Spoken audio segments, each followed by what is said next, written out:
Welcome to steno dictation. Dictation 5 second बाद शुरू होगा। स्टार्ट। इंदौर के बाद बेंगलुरु और गांधीनगर में भी दूषित पेयजल की आपूर्ति की खबरों से कोई आश्चर्य नहीं। वास्तव में अपने देश में अधिकांश इलाकों में पेयजल की गुणवत्ता ठीक नहीं। ऐसा कई शोध सर्वेक्षणों में भी सामने आता रहता है, लेकिन नगर निगमों के अधिकारी, कर्मचारी और राज्य सरकारें इस समस्या पर तब तक नहीं चेतती जब तक कि वैसी कोई घटना नहीं घट जाती, जैसी इंदौर के भागीरथपुरा इलाके में हुई और जहां 16 लोगों की जान चली गई एवं सैकड़ों लोग गंभीर रूप से बीमार हो गए।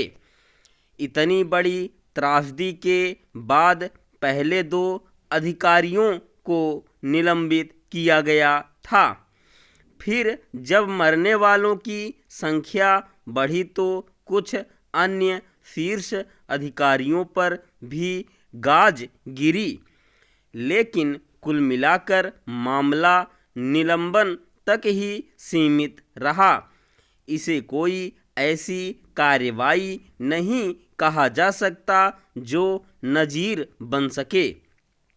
सबसे स्वच्छ शहर का दर्जा रखने वाले इंदौर की घटना यह भी बताती है कि सरकारी तंत्र मूलभूत बुनियादी सुविधाओं की गुणवत्ता की किस तरह अनदेखी करता है। इस अनदेखी में पार्षद से लेकर विधायक, सांसद और मंत्री तक भी शामिल रहते हैं। जिस तरह नगर निकायों के अधिकारी बिजली, पानी, सफाई से जुड़ी सुविधाओं का स्तर सुधारने को प्राथमिकता नहीं देते, उसी तरह नगर निकायों के संबंधित कर्मचारी और अधिकारी भी। इससे दुर्भाग्यपूर्ण और कुछ नहीं हो सकता कि पानी जैसी बुनियादी आवश्यकता की गुणवत्ता पर भी ध्यान नहीं दिया जा रहा है। पेयजल की गुणवत्ता में सुधार इसलिए नहीं हो पाता क्योंकि उसकी जांच परख का काम ईमानदारी से नहीं होता। इसका दुष्परिणाम केवल यह नहीं है कि अपने देश में करोड़ों लोग दूषित पानी पीने को विवश हैं, बल्कि यह भी है कि बहुत से लोगों को खरीदकर पानी पीना पड़ता है अथवा पानी को स्वच्छ करने के लिए किस्म किस्म के उपकरणों का सहारा लेना पड़ता है। शहरी इलाकों में दूषित पेयजल की आपूर्ति का एक बड़ा कारण यह है कि अनियोजित कॉलोनियों को रह रहकर नियमित तो किया जाता रहता है, लेकिन उनमें नागरिक सुविधाएं उपलब्ध कराने पर ध्यान नहीं दिया जाता।